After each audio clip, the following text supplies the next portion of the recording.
आज हम एक नए टॉपिक के साथ शुरुआत कर रहे हैं जिसका नाम है ऑटोमोबाइल ट्रेनिंग में सीएनजी इंट्रोडक्शन, यानी सीएनजी एज ए फ्यूल जिसका इस्तेमाल हम ऑटोमोबाइल सेक्टर में करते हैं, उसके सीएनजी फ्यूल के इंट्रोडक्शन के बारे में हम समझेंगे। तो कम्युनिकेशन को बेहतर तरीके से बनाए रखें और ध्यानपूर्वक वीडियो को पूरा देखें ताकि आप सीएनजी के इंट्रोडक्शन के बारे में पूर्णतः जानकारी प्राप्त कर सकें। इसके अतिरिक्त यदि आप उस नॉलेज को कंटिन्यू रखना चाहते हैं तो आप चाहें तो उसे लिखित रूप में रिटर्न भी कर सकते हैं, जिससे लंबे समय तक आपको ये टॉपिक याद रहेगा। आइए आगे स्लाइड को बढ़ाते हैं। अगर आप इस चैनल पर नए हैं तो चैनल को सब्सक्राइब करना ना भूलें। लेटेस्ट वीडियो को प्राप्त करते रहने के लिए कृपया बेल आइकन को जरूर दबाएं। MMV टेक्निकल यूट्यूब चैनल पर आपको बहुत सारे ऑटोमोबाइल से रिलेटेड यानी मोटर मैकेनिक कोर्स से रिलेटेड आपको वीडियो मिलेंगे जो आपको कोर्स में हेल्प करेंगे। इस ट्रेनिंग मॉड्यूल में हम जिन जिन चीज़ों की ओर सबसे अधिक ध्यान देंगे, यानी जो हमारे एम ऑफ लर्निंग है उसके मेन पॉइंट हैं। व्हाट इज़ फ्यूल, फ्यूल होता क्या है, type of alternative fuels, difference between LPG and CNG,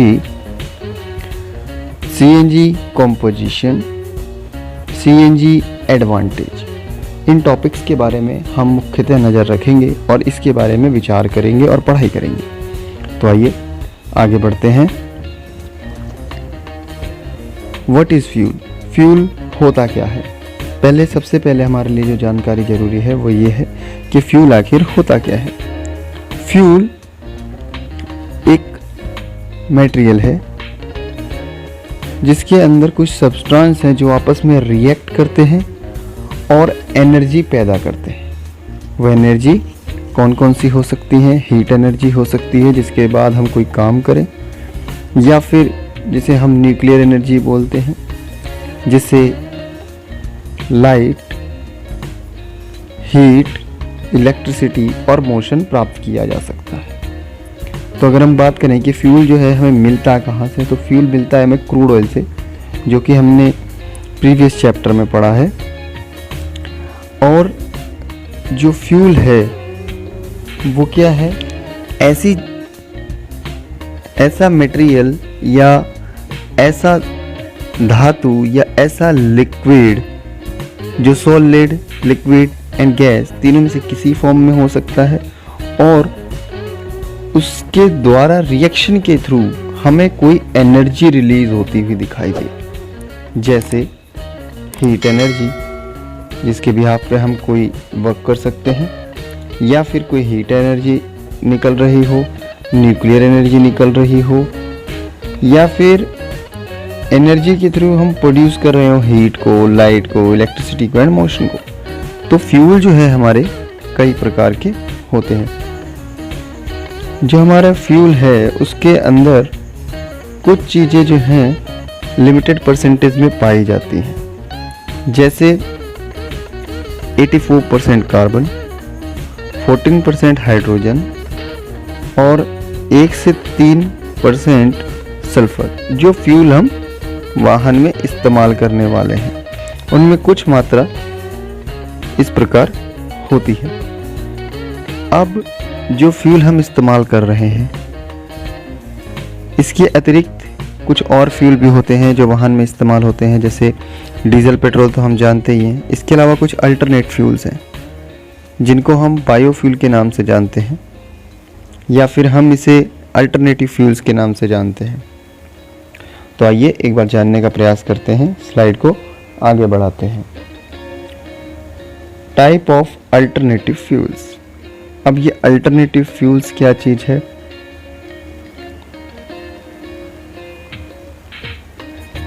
ऐसे फ्यूल जो सर्वाधिक यूज में आने वाले फ्यूल की तुलना में इस्तेमाल में लाए जा सकते हैं, ऐसे फ्यूल को हम अल्टरनेट फ्यूल बोलते हैं।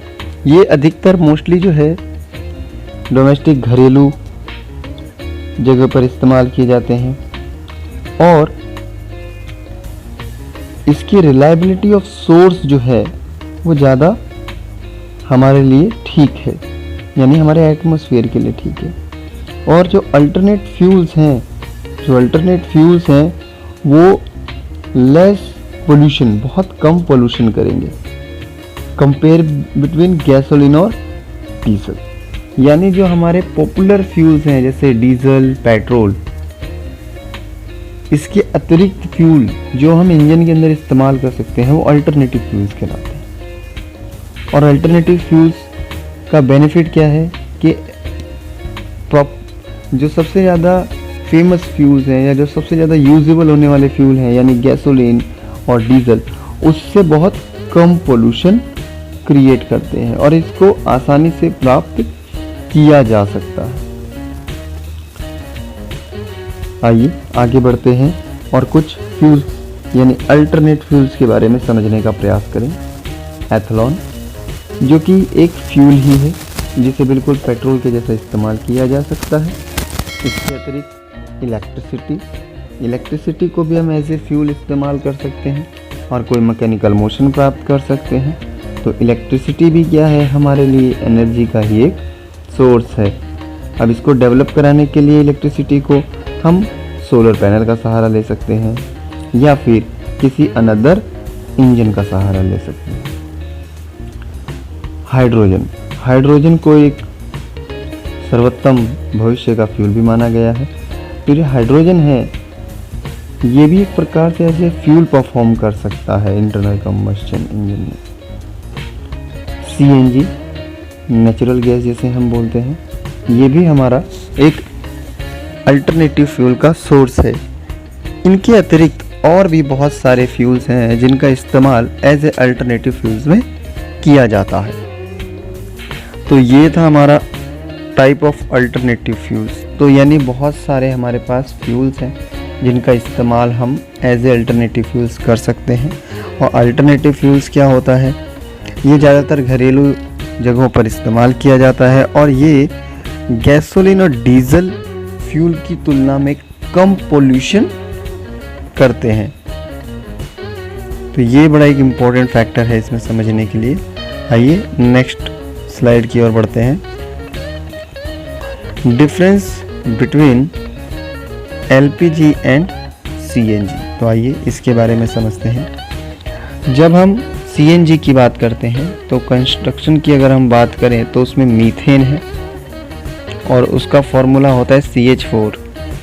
और एलपीजी की बात करें तो उसमें प्रोपेन और ब्यूटेन होता है।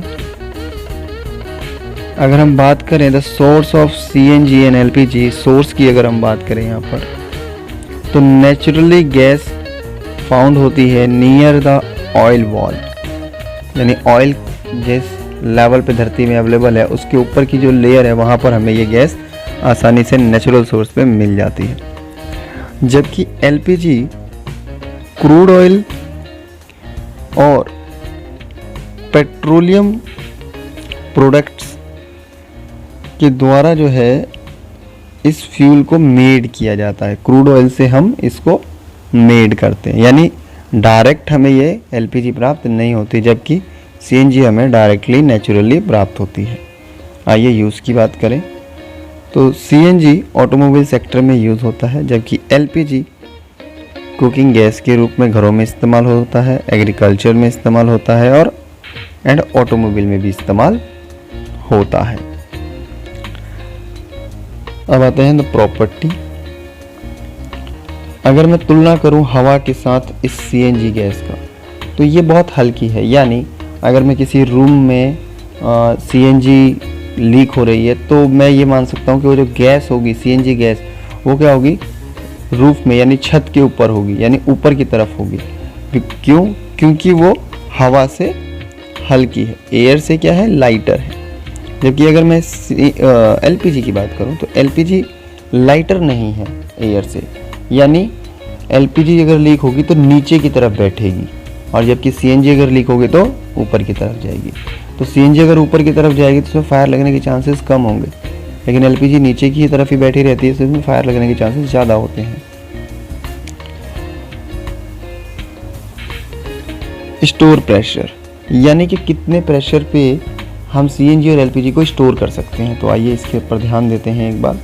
तो जो हमारे पास सीएनजी है वो 200 से 250 बार के प्रेशर पे इंस्टॉल की जाती है, यानी जिस भी सिलेंडर के अंदर रखेंगे वो इतना मजबूत होना चाहिए कि वो इतने प्रेशर को सहन कर सके, और इस प्रेशर के अंदर ही इसको अंदर प्रेशराइज करके रखा जाएगा। जबकि एलपीजी को 1.7 to 7.8 बार के बीच में प्रेशराइज करके सिलेंडर में भरा जाता है। इसके बाद बात कर लेते हैं सेफ्टी की। तो सीएनजी जो है लो रिस्क ऑफ इग्निशन, यानी इसके अंदर इंटरनली अपने आप फायर लगने का जो चांस है वो बहुत ही कम है, यानी इग्निशन का चांसेस बहुत कम हो जाएगा। जबकि एलपीजी में रिस्क काफ़ी ज़्यादा है, क्योंकि हमने देखा ना यहाँ पर टॉपिक में कि बहुत ज़्यादा क्या है, लाइटर नहीं है, भारी है ये एलपीजी, तो नीचे की तरफ बैठेगा, जिसके कारण फायर का चांसेस ज़्यादा होगा। आइए बात कर लेते हैं एनर्जी का। एलपीजी में एज कंपेरेटिवली जो कैलोरीफिक वैल्यू है वो ज़्यादा है और सीएनजी में कम है, यानी 50,000 किलो जूल पर केजी एंड एलपीजी में 55,000 किलो जूल पर केजी दिया गया है। लेकिन आज के समय में जो सीएनजी रिफाइन होकर के आती है उसका जो कैलोरीफिक वैल्यू है वो अधिक हो गया है, तो इस चीज़ को डेली बेसिस मेंटेन करते हुए उसको पढ़ना होगा हमें। आइए इस स्लाइड को समझने के बाद इसमें हमने समझा कि difference between LPG and CNG क्या हो सकते हैं। आइए इससे रिलेटेड थोड़ा सा और टॉपिक को आगे बढ़ाते हैं और समझते हैं। Difference between LPG and CNG. Store, अगर मुझे स्टोर करना है सीएनजी को तो मुझे बहुत ज़्यादा जगह चाहिए, यानी बहुत बड़ी जगह घेरने वाला है ये एज ए फ्यूल रखने के मामले में, यानी जहाँ हम इसको रख रहे हैं वहाँ पर ये स्टोर करेंगे तो वहाँ पर ज़्यादा जगह लगेगा, जबकि एलपीजी कम जगह में भी आ जाएगा। स्टोइकोमेट्रिक रेशियो, जिसे हम एयर फ्यूल रेशियो भी कहते हैं, तो जो सीएनजी है वो 17:1 के रेशियो में जलती है, जबकि एलपीजी 15:1 के रेशियो में जलती है। यह 1 यहाँ पर फ्यूल है और 17 यहाँ पर एयर है, यानी सीएनजी में ज़्यादा एयर का इस्तेमाल होगा जबकि एलपीजी में कम एयर का इस्तेमाल होगा। बात कर लेते हैं स्मेल की। तो सीएनजी में स्मेल के लिए हम क्या करते हैं, हमारे कैप्टन नाम की एक गैस होती है जिसको इसमें डाला जाता है ताकि इसका अपना एक पर्टिकुलर स्मेल बन जाए और इसके अंदर इसके कारण इसकी एक स्मेल होती है। एलपीजी इसका अपना कोई स्मेल नहीं है, लेकिन फिर भी इसके अंदर स्मेल के लिए एथिलीन मरकैप्टन डाला जाता है। कई गाड़ियों में जो फ्यूल इस्तेमाल किया जाता है या कई अलग अलग इंडस्ट्री में जहाँ पर एलपीजी या सीएनजी इस्तेमाल की जाती है वहाँ पर स्मेल के लिए अलग कंटेंट का भी इस्तेमाल देखने को मिल जाता है। आइए आगे बढ़ते हैं। ऑक्टेन नंबर, जब हम सीएनजी के ऑक्टेन नंबर की बात करते हैं तो वो है हमारा 130, जबकि एलपीजी का है 103। तो यानी कि अब ये ऑक्टेन नंबर क्या है? ऑक्टेन नंबर का मतलब है कि फ्यूल जो है वो किस स्पीड से जलेगा, फ्यूल किस स्पीड से जल रहा है उसके बारे में ये हमें बताता है। तो अब यहाँ पर जितना ज़्यादा ऑक्टेन नंबर है उतना ही ज़्यादा हमारे लिए अच्छा फ्यूल माना जाएगा। आगे बढ़ते हैं। Full name compressed natural gas CNG का फुल फॉर्म है, जबकि एलपीजी का लिक्विफाइड पेट्रोलियम गैस, यानी ये जो पोजीशन रहती है इसकी लिक्विड में रहती है सिलेंडर के अंदर, तो लिक्विफाइड पेट्रोलियम गैस इसको बोलते हैं। ऑटो इग्निशन टेम्परेचर, यानी सीएनजी और एलपीजी को यदि मैं किसी डिब्बी के अंदर बंद करके रख दूँ, मतलब उसके अंदर ऑक्सीजन की मात्रा है, एज ए फ्यूल भी है, और अब मैं उसको गर्म कर रहा हूँ, तो कितने टेम्परेचर पे आने के बाद वो अपने आप ही फायर पकड़ लेगा। फ्यूल एयर दोनों चीज़ें हों और उसको गर्म किया जाए तो कितने टेम्परेचर पे वो फायर पकड़ सकता है, उसे हम बोलते हैं ऑटो इग्निशन होना। तो सीएनजी जो है वो 540 डिग्री सेल्सियस के तापमान पर अपने आप फायर पकड़ लेगा, जबकि एलपीजी 460 से 480 डिग्री के बीच फायर पकड़ सकता है। तो ये कुछ पॉइंट थे difference between LPG and CNG, जिसमें नोट रिमेंबर 8 पॉइंट्स आपको कम से कम दिए गए टॉपिक में से जो आपको डिफरेंस बताए गए उसमें से कम आपको 8 तो याद होने ही चाहिए। एनी टाइम आपको ये 8 तो याद होने ही चाहिए, चाहे आप इजी याद कर लीजिए चाहे आप टफ वाले याद कर लीजिए, बट ये आपको याद करना होगा क्योंकि ऑटोमोबाइल सेक्टर में इंटरव्यू लेवल पे कई जगह पर ये CNG का टॉपिक बड़ा ही इम्पोर्टेंट हो जाता है। आइए टॉपिक में आगे बढ़ते हैं। अब हम समझने का प्रयास करेंगे CNG कॉम्पोजिशन के बारे में कि CNG जो है वो किन किन चीज़ों से मिल करके बना हुआ है। तो CNG मिल करके बना है मीथेन, ईथेन, प्रोपेन, ब्यूटेन और प्रोटॉन्स। अब ये जो है इनकी कितनी कितनी परसेंटेज रहती है उसके बारे में समझ लेते हैं। यानी ये 5 चीज़ें मिल करके हमारी CNG बनती है। तो मीथेन की जो मात्रा है वो सबसे अधिक है 84%, जबकि ईथेन की मात्रा है 7%, प्रोपेन की मात्रा है 3%, ब्यूटेन और पेंटेन की मात्रा जो है वो है 0.5%। तो इसे हम निगलेक्ट भी कर सकते हैं, लेकिन ये जो 2 चीज़ें हैं यहाँ पर मीथेन, ईथेन और प्रोपेन, इसकी मात्रा जो है वो बिल्कुल क्लियरली शो होती है। तो यानी इन 3 चीज़ों से मिलने के बाद, इन चीज़ों के मिलने के बाद जो है हमारी CNG बनती है। तो ये सभी कंटेंट इसके अंदर गैसेस के मिक्स होते हैं जब हम CNG को कैलकुलेट करते हैं, उसके कॉम्पोजिशन के बारे में हम जानते हैं। तो आइए अब हम नेक्स्ट टॉपिक के ऊपर बढ़ते हैं और जानते हैं कि CNG जो है उसका एडवांटेज क्या है, आखिरकार उसका क्या बेनिफिट हमें मिलेगा। More octane number is the best fuel. जितना ज़्यादा ऑक्टेन नंबर होगा उतना ही ज़्यादा फ्यूल क्या होगा, अच्छा होगा। और हमारे CNG का जो है ऑक्टेन नंबर कितना है 130। तो यानी एज कंपेरेटिवली LPG के ये ज़्यादा अच्छा फ्यूल मानेंगे हम इसे। Auto ignition is more. CNG का जो ऑटो इग्निशन है वो कितने पर है 540। तो यानी काफ़ी ज़्यादा जो है टेम्परेचर है इसका, जिसके कारण हम जो है कंप्रेशन रेशो ज़्यादा रख पाएंगे। कंप्रेशन रेशो जब हम ज़्यादा रखेंगे तो हमारी गाड़ी का पावर एंड पिकअप भी ज़्यादा होगा। इसके बाद हम बात करते हैं safety. Low risk of ignition. मान लीजिए गाड़ी में अगर CNG लगा हुआ है तो जो अगर थोड़ा सा भी रास्ता मिलेगा तो लाइट वेट होने की वजह से क्या होगा, वो अपने आप ही उस एरिया को छोड़ के बाहर निकलने का प्रयास करेगा। तो बहुत एक चांसेस जो है वो कम है, जिसके कारण हमारा जो CNG है वो कम रिस्की है। इसके अतिरिक्त CNG के कारण कैंसर होने के जो चांसेस हैं वो भी बहुत ही कम होते हैं। और ये एक प्रकार से हम कहें कि जो हमारे पास जो CNG है कंप्रेस्ड नेचुरल गैस, वो हमारे और हमारे एटमॉस्फेयर के लिए रिलायबल है, यानी ज़्यादा अच्छा है as comparatively petrol and diesel. तो अगर हम देखें तो अधिकतर वाहनों में जो सिटी एरियाज़ में चलते हैं वहाँ पर आपको CNG देखने को मिल जाएगा, क्योंकि वहाँ पर बहुत अधिक गाड़ियों का इस्तेमाल होता है, तो वहाँ पर CNG को ज़्यादा प्रेफरेंस दी जाती है। तो आइए आगे बढ़ते हैं टॉपिक में। तो यहाँ पर CNG इंट्रोडक्शन जो ट्रेनिंग थी हमने कंप्लीट कर ली। तो आइए कुछ क्वेश्चन की तरफ बढ़ते हैं और रिव्यू करते हैं कि जो अभी हमने पढ़ा उसमें हम कितना समझ पाए हैं। Crude oil is a dash occurring, यानी कि क्रूड ऑयल जो है वो प्राप्त होता है, कैसे प्राप्त होता है।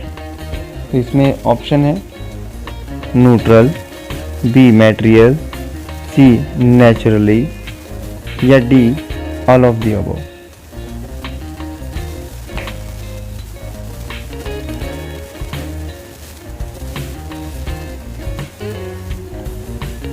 मैं उम्मीद करता हूं आपने सही उत्तर का चयन किया है। आइए नेक्स्ट क्वेश्चन की ओर बढ़ते हैं। Average crude oil content of carbon, यानी जो हमारे बेसिकली जो फ्यूल होते हैं उसमें कार्बन की मात्रा कितनी हो सकती है, कितनी होती है उसकी बात करेंगे। तो ए 26, बी 84, सी 98% या डी 24%।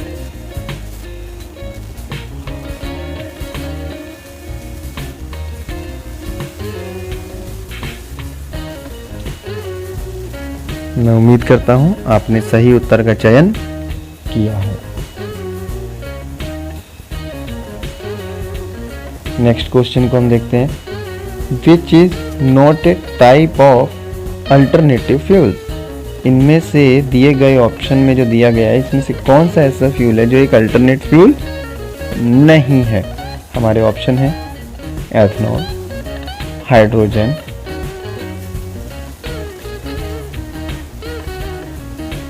नेचुरल गैस या फिर डीजल।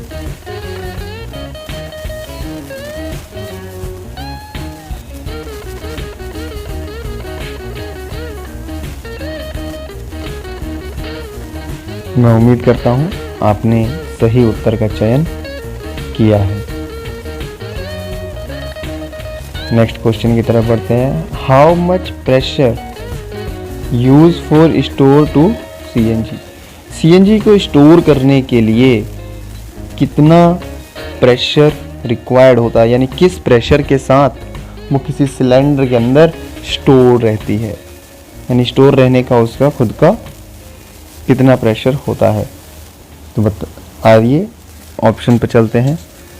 20 से लेके 248 बार, 200 से 428 बार, 2000 से 248 बार, 200 से 248 बार।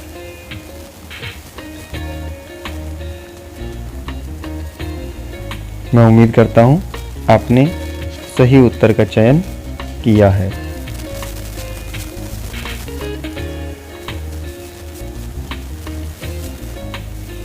CNG composition maximum content is, यानी जो हमारा सीएनजी कॉम्पोजिशन है उसमें सबसे ज़्यादा मात्रा किस चीज़ की पाई जाती है। हमारे ऑप्शन है A methane, B pentane, C ethane, D butane.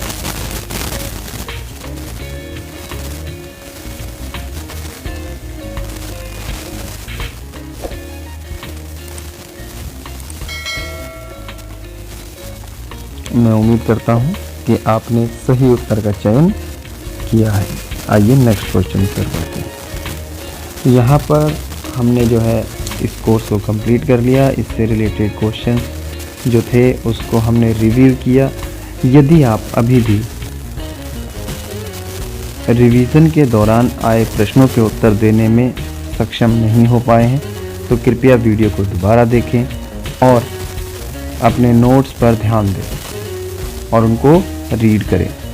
मैं उम्मीद करता हूं कि आप इस वीडियो को दोबारा देखने के बाद ये सभी क्वेश्चन स्वयं ही कर पाएंगे और समय समय पर इसको रिवीजन करते रहें ताकि ये टॉपिक आपको लंबे समय तक याद रह सके। तो यहाँ पर हमारा ये टॉपिक कंप्लीट होता है।